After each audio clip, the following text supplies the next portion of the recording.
You see the headlines. Let's get into it. The U.S. Supreme Court maintained on Wednesday a judicial block on a Republican crafted Florida law that makes it a crime for immigrants in the United States illegally to enter the state. The justices denied a request by state officials to lift an order by Florida based U.S. District Judge Kathleen Williams that barred them from carrying out arrests and prosecutions under the law while a legal challenge plays out in lower courts. Williams ruled that Florida's law conflicted with the federal government's authority over immigration policy. The Supreme Court's action came in a brief, unsigned order with no noted dissents. Florida Attorney General James Althmeyer, a Republican, and other state officials filed the emergency request on June 17, asking the Supreme Court to halt the judge's order. Williams found that the Florida law was likely unconstitutional for encroaching on the federal government's exclusive authority over U.S. immigration policy.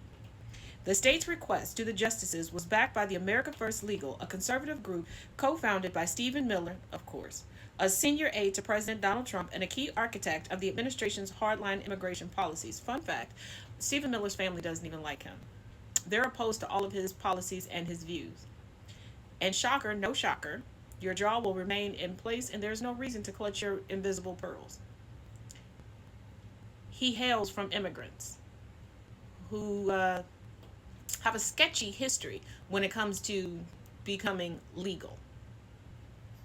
Florida's immigration measure was passed by the state's Republican-controlled legislature and signed into law in February by Republican Governor Ron DeSantis. It made Florida one of at least 7 states to pass such laws in recent years, according to court filings. The American Civil Liberties Union in April filed a class action lawsuit in federal court on behalf of 2 immigrants in the country illegally who reside in Florida, an immigration advocacy group and nonprofit group, Farm Worker Association of Florida, whose members include immigrants in the United States illegally who travel in and out of Florida seasonally to harvest crops, because our farming industry requires it.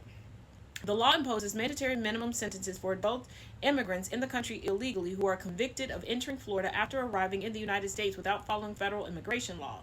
Florida officials contend that the state measure complies with, rather than conflicts with, federal law. Here's the thing, why are we taking something that's of civil matter and trying to criminalize it? Oh, because we need reality to fit the mythical narrative that has been floating about for so long. But here's the thing, if you want people to stop crossing here to work, maybe go after the people who are hiring them and maybe talk to your own people about taking the jobs that are still going vacant.